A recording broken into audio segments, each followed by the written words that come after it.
diesem Film werden wir die Strukturen der Kekse besser ausarbeiten und Licht und Schatten verstärken. Für den Schatten auf dem Teig mischst du etwa 50% German Earth mit 50% gebrannter Umbra. Für die Lichter bereitest du eine Farbmischung aus Titanweiß, ein wenig gebrannter Umbra und ein wenig German Earth. Schau mal auf meine Finger. Zuerst lege ich die Lichter an. Damit verstärke ich gleich die Struktur. Ich male sie als dünne Linien. Danach reibe ich meinen Pinsel an einem Tuch ab. Und dann wird tamponiert.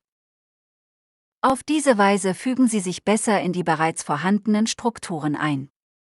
Und sehen nicht so künstlich und aufgesetzt aus. Vielleicht musst du an dieser Stelle auch deinen Schattenbereich an der unteren Seite des Kekses verstärken. Das machst du mit einer Mischung aus gebrannter Umbra und German Earth. Bei mir ist dieser Bereich dunkel genug. Also lasse ich ihn, wie er ist.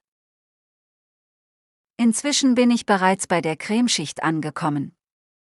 Für die Highlights in der Cremefüllung verwende ich reines Titanweiß, so wie es aus der Tube kommt.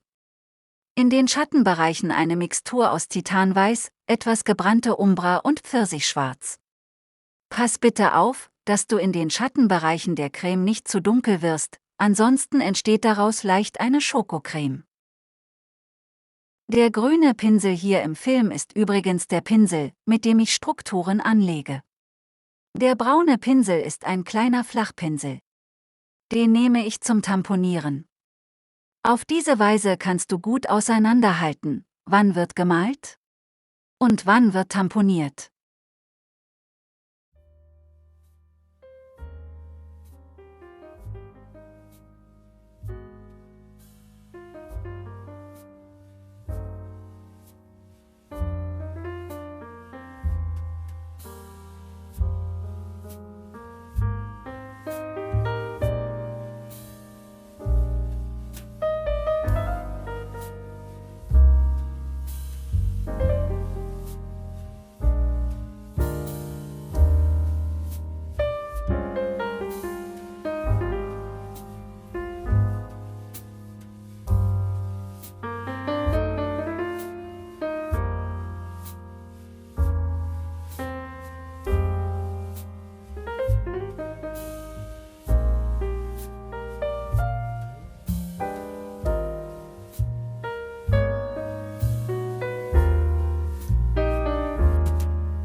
Wenn du so weit gekommen bist, dann kontrolliere deine Kekse gut.